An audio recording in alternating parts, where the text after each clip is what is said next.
Ladies and gentlemen, the President of the United States. Thank you very much.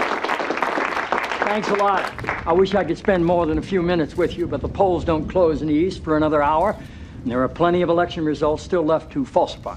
In the hit TV show The West Wing, President Josiah Bartlett's Secret Service codename was Eagle, but in real life, some presidents have been less soaring eagles and more like pesky pigeons for their protective details. From demanding divas to temperamental tyrants, the men and women of the Secret Service have seen it all.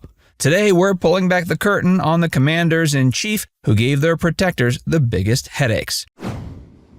Lyndon B. Johnson. I don't want to debate with you, my friend. I love you, but you know goddamn well when I asked them not to make me notify them publicly so it wouldn't be in the papers. Well, you know, I know what I'm doing. And, frankly, you know, and we screwed it up. This damn fool Humphrey put that paragraph on. I told Albert to get it off, cut it off. Lyndon B. Johnson was known for his crude behavior and lack of boundaries, which often made life difficult for his Secret Service detail. Agents assigned to LBJ had to deal with his penchant for conducting meetings while using the bathroom, leaving the door open for all to see and hear. This lack of privacy not only made agents uncomfortable, but also posed security challenges.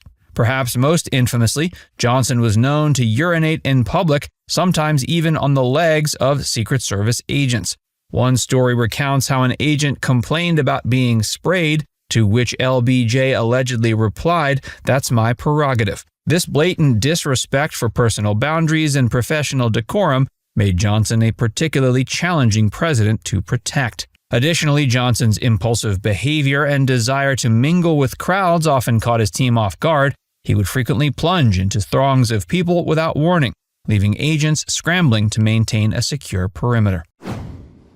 Richard Nixon. Because people have got to know whether or not their president is a crook. Well, I'm not a crook. I've earned everything I've got.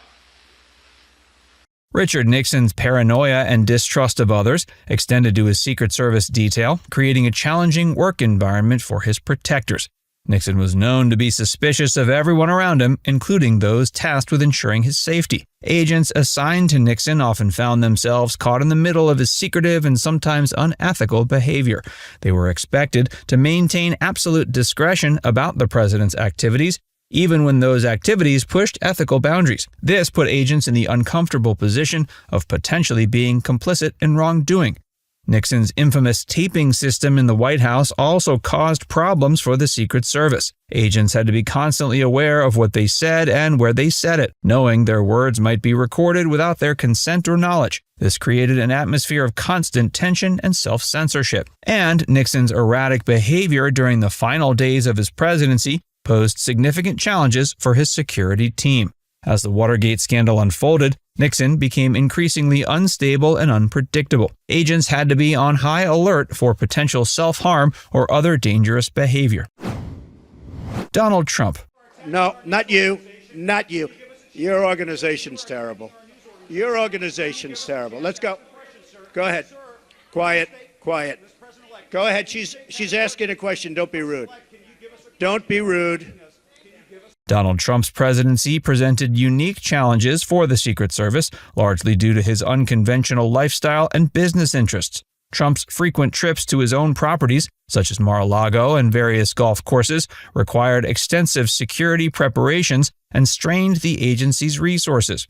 One of the most controversial aspects of Trump's relationship with the Secret Service was the issue of lodging costs. The agency was reportedly charged high rates for rooms at Trump-owned properties when accompanying the president, raising ethical concerns and depleting the Secret Service's budget. Trump's large family and their business activities also stretched the agency thin, with multiple adult children requiring protection while traveling for both personal and business reasons. The Secret Service struggled to keep up with the demands on their personnel and resources.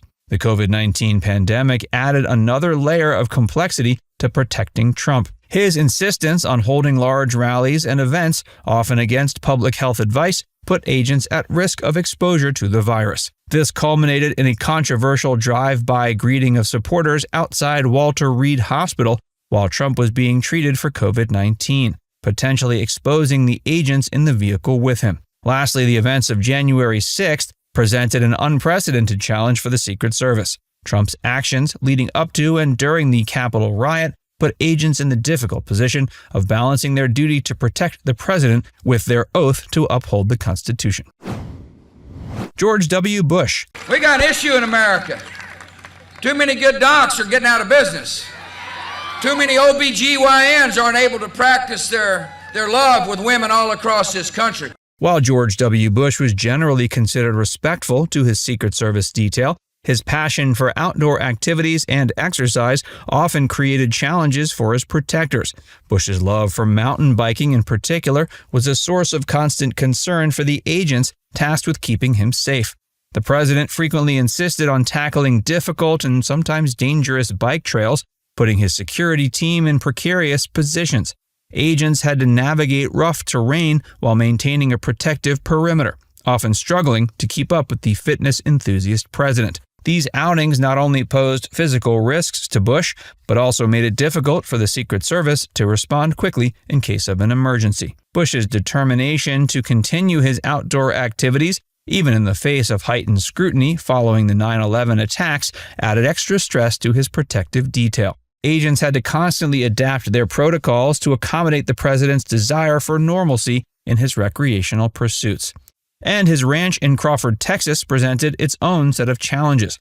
The sprawling property required extensive security measures, and the president's frequent visits there strained agency resources. While Bush wasn't intentionally difficult, his stubborn insistence on maintaining his active lifestyle and spending time in less secure locations, like his ranch, created ongoing headaches for the Secret Service.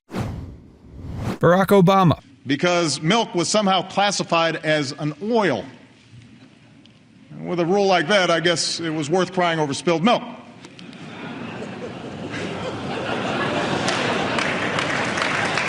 Barack Obama's presidency brought new challenges to the Secret Service, largely due to his embrace of social media and technology. Obama's insistence on keeping his BlackBerry and later his iPhone was a constant source of friction with his security team. The potential for hacking or tracking the president's location through his personal device kept cybersecurity experts and Secret Service agents on high alert. Obama was often reluctant to part with his phone or limit his use of it. The president's love for impromptu public appearances, often announced via social media, caused significant stress for his protective detail. These surprise outings, while popular with the public, left little time for proper security sweeps and preparation. Agents frequently found themselves scrambling to secure locations on short notice, increasing the risk of overlooking potential threats. Obama's penchant for walking outside the White House gates to nearby destinations like burger joints or coffee shops was particularly problematic. These unscheduled walks forced agents to quickly clear paths and secure areas that hadn't been prepared in advance. The Obama family's active lifestyle also presented challenges. Frequent trips to Hawaii, the First Lady's public health initiatives, and the daughter's school and extracurricular activities all required extensive security planning and resources. And Obama's historic status as the first African-American president necessitated an increased security presence due to a higher volume of threats. While Obama wasn't intentionally difficult, his desire to maintain a sense of normalcy and stay connected with the public often clashed with security protocols. Jimmy Carter. It is a crisis of confidence. It is a crisis that strikes at the very heart and soul and spirit of our national will. We can see this crisis in the growing doubt about the meaning of our own lives and in the loss of a unity of purpose for our nation. Carter's presidency presented a different kind of challenge. Known for his frugality and down-to-earth nature, Carter often resisted the trappings of presidential security, much to the frustration of his protective detail. He frequently insisted on carrying his own luggage and doing tasks that the Secret Service would typically handle for security reasons. This stubbornness sometimes led to tense situations where agents had to balance respecting the president's wishes with fulfilling their protective duties. The president's desire to maintain a connection with ordinary Americans sometimes put him at odds with security protocols. He would often mingle with crowds without warning, shake hands with strangers, and even invite people to his home in Plains, Georgia. These actions gave his security team constant anxiety. His insistence on teaching Sunday school in his hometown church throughout his presidency and post-presidency also created recurring security challenges. Melania Trump. Life as normal as possible for my son Barron, and I'm a full-time mom, and I love it. So I decided not to be in the campaign so much, but I support my husband 100%. Melania Trump, the former First Lady, was often regarded by staff and insiders as one of the more difficult First Ladies to deal with. Her tenure was noted by a series of challenges, misunderstandings, and controversies that contributed to this perception. One of the primary reasons for this reputation was Melania's highly private and independent nature. Unlike her more public-facing predecessors, Melania maintained a low profile, which made it challenging for staff to predict her actions or align them with broader White House strategies. This independence was often seen as aloofness or uncooperativeness, complicating efforts to integrate her initiatives with those of the administration. Her preference for a smaller, more loyal circle of advisors also contributed to her reputation as difficult. This insularity meant that many staff members had limited access to her, leading to communication gaps and misunderstandings. The small team that did work closely with her often had to navigate her specific preferences and high standards, which could be demanding and exacting. Staff turnover within the East Wing was notably high, suggesting that many found the work environment challenging. One of the most publicized instances of her challenging demeanor was her reported conflict with then White House Chief of Staff John Kelly. According to reports, Melania demanded the firing of Deputy National Security Advisor Mira Ricardel, allegedly over a seating dispute during a trip to Africa. This rare public intervention by the First Lady led to Ricardel's ouster, showcasing her willingness to assert her influence behind the scenes. Another incident that underscored the difficulties in dealing with Melania was her controversial fashion choices, particularly the "I really don't care, do you" jacket worn during a visit to a migrant child detention center in Texas. The jacket sparked widespread outrage and confusion, with critics accusing her of insensitivity. Staff members were reportedly blindsided by the decision, struggling to manage the ensuing public relations crisis. Melania's later explanation that the jacket was a message to the media rather than the children failed to quell the backlash. Melania's approach to the role of First Lady was also marked by her reluctance to move into the White House immediately after the inauguration.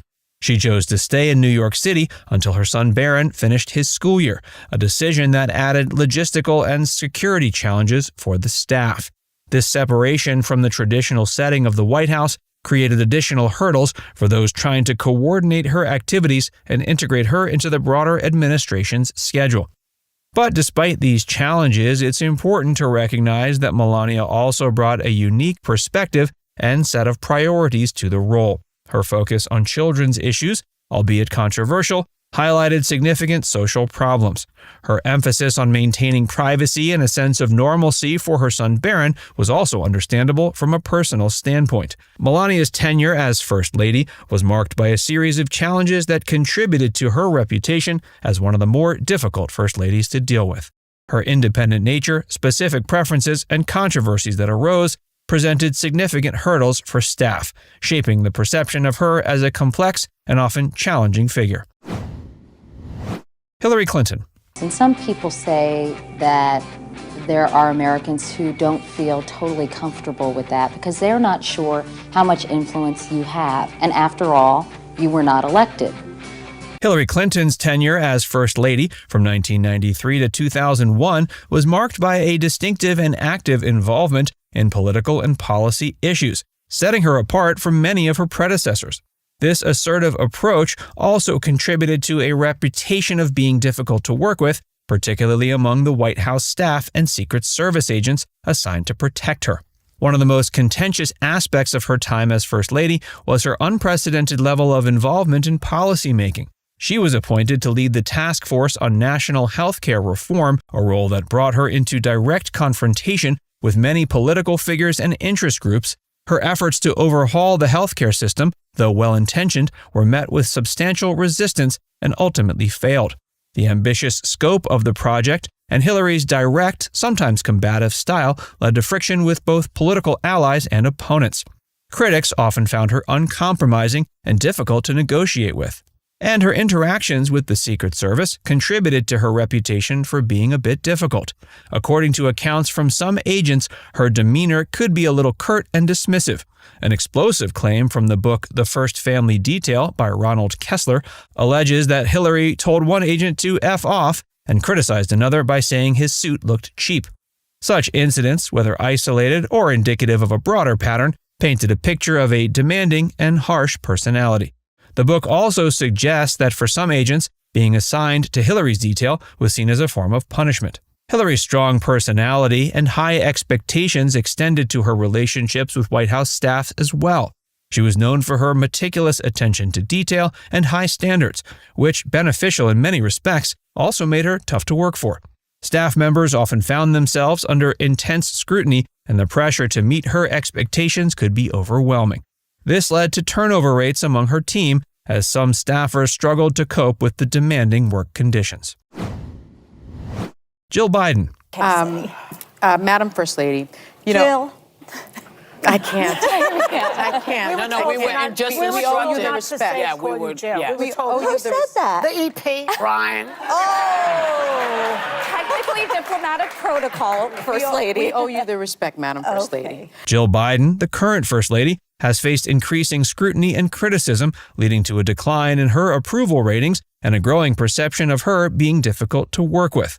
Her tenure, marked by her continued career as an educator and her active role in various initiatives, has presented unique challenges both for her staff and the administration. One contributing factor to the perception of Jill as difficult is her decision to continue teaching at Northern Virginia Community College while simultaneously serving as First Lady. This unprecedented choice has been both praised for its dedication to education and criticized for potentially dividing her focus and complicating her availability for traditional First Lady duties. Staff members have had to navigate the logistical challenges of balancing her teaching schedule with her public responsibilities. Additionally, her strong advocacy for community colleges and military families has put her at odds with political opponents and has led to some criticism. Her efforts to secure increased funding for community colleges and her involvement in education policy have been met with resistance, contributing to tensions within the political landscape. Critics argue that her influence on these issues oversteps the traditional role of the First Lady, while supporters believe she's using her platform effectively. Reports of high expectations and exacting standards within her team have also surfaced, contributing to a perception of her as a demanding figure. But despite these challenges, she continues to champion important causes and maintains a significant public presence. A president at odds with his protectors. My name is Jimmy Carter, and I'm running for president. Jimmy Carter's presidency was unique in many ways, not least of which was his fraught relationship with the Secret Service. According to Ronald Kessler's revelatory book, The President's Secret Service, Behind the Scenes with Agents in the Line of Fire and the Presidents They Protect, Carter was considered the least likable president by many within the agency. This strained relationship was not merely a matter of personality clashes, but extended to operational inefficiencies and mutual misunderstandings that significantly impacted the effectiveness of the Secret Service during his administration. Carter's approach to leadership was markedly different from his predecessors. He sought to project an image of humility and relatability, often attempting to distance himself from the trappings of power. This included actions like carrying his own luggage during campaign rallies to appear as a man of the people. But these gestures were frequently seen as performative rather than genuine, leading to frustration among Secret Service agents who were tasked with managing his security meticulously. The inconsistency between Carter's public persona and his private interactions created an environment of distrust and resentment. Agents felt undermined by Carter's contradictory actions, which often conflicted with the established protocols designed to ensure his safety. One particularly telling incident involved Agent John Piasecki, who served on Carter's detail for 3.5 years, including 7 months of driving him in the presidential limousine. Piasecki recounted how Carter never spoke to him during this time, refusing even a simple greeting. Such behavior was not isolated. Agents reported that Carter treated them and others with, quote, utter disdain, often dismissing their efforts and authority. This lack of respect undermined the agency's ability to perform their duties effectively, leading to a palpable sense of animosity. Operational challenges and security protocols. President Carter called me at home and said, you need to pack your bag. We're going to Haiti tomorrow morning. Beyond personal interactions, Carter's presidency was marred by significant operational challenges that directly impacted the effectiveness of the Secret Service. One of the most critical issues was Carter's handling of the nuclear football, the briefcase that contains the president's authorization to launch a nuclear attack. Carter, codenamed Deacon, refused to allow a military aide to keep the football at his property in Plains, Georgia. Instead, the aide had to stay in Americus, a 15-minute drive away. The decision was not merely a personal preference, but a breach of established security protocols. As a result, in the event of a nuclear attack, Carter would have been unable to authorize a counterstrike in time. The Secret Service, responsible for ensuring the president's safety and operational readiness, found themselves at odds with Carter's unconventional approach, further exacerbating tensions within the agency. Another operational hiccup involved the management of presidential luggage. His insistence on carrying his own bags was often seen as a mere publicity stunt, but his eccentricities led to more serious lapses in security. On one occasion, disgruntled agents deliberately left Carter's luggage in the trunk of his car at an airport, resulting in him being without clothes for 2 days. Such incidents highlighted the underlying discord and lack of cohesion between the president and his protectors. Furthermore, Carter's paranoia towards the end of his presidency contributed to an increasingly hostile environment. As his administration drew to a close, Carter and his staff became more suspicious, believing people were stealing items and eavesdropping on conversations within the Oval Office. This heightened state of distrust led to accusations against Secret Service agents, such as Carter's unfounded claim that an agent was stealing fried chicken prepared by the staff. In reality, it was White House aides Jody Powell and Hamilton Jordan who had consumed the chicken. But Carter's misdirected anger only deepened the rift between him and the Secret Service. Personal eccentricities and their impact. When I got there, I was asked to make some speech, and I made a graduation speech to a small college near Osaka. And since I had just left the White House, the audience was really uptight. It was students and their parents and teachers, and I was a little bit nervous too. So I thought that I would just put them at ease with a joke. Good idea. And it takes. I try that occasionally here myself. I wondered about that, and then.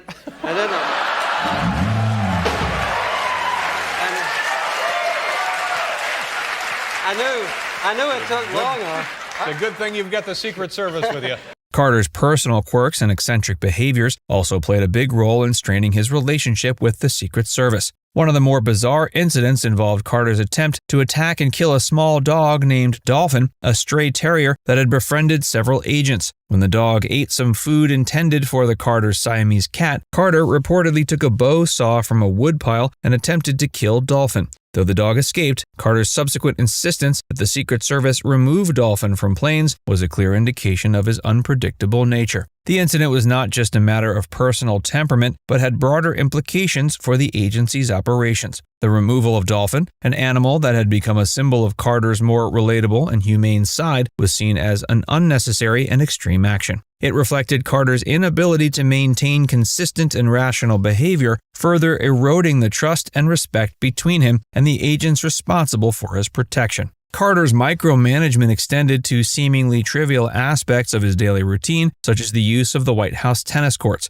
He required aides to seek permission for even the most mundane activities, creating an environment of constant oversight and control. This level of interference not only hampered the efficiency of the Secret Service, but also signaled a lack of confidence in their professional capabilities. Carter's personal eccentricities were not limited to his interactions with the Secret Service. His leadership style often involved making grandiose gestures that were disconnected from practical governance. For instance, his proclamation that the White House would be dry, allowing only wine and no liquor at state dinners, was a policy that seemed principled but was inconsistently applied. On the first Sunday in the White House, the Carters ordered Bloody Marys before attending church. Public image versus reality. The Carters' contradictions. Is it a service that has to do with the women? Yes, it certainly does. Not enough. Well, I'll see if we can fix that.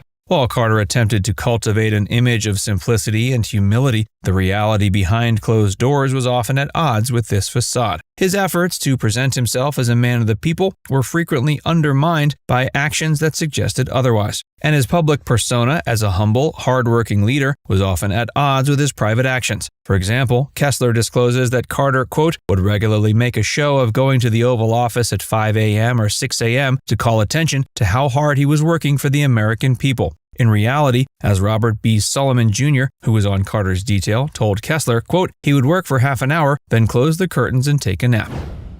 Post-presidency oddities and lasting impressions. I really got started painting 2 or 3 years ago when I wrote a novel called The Hornet's Nest.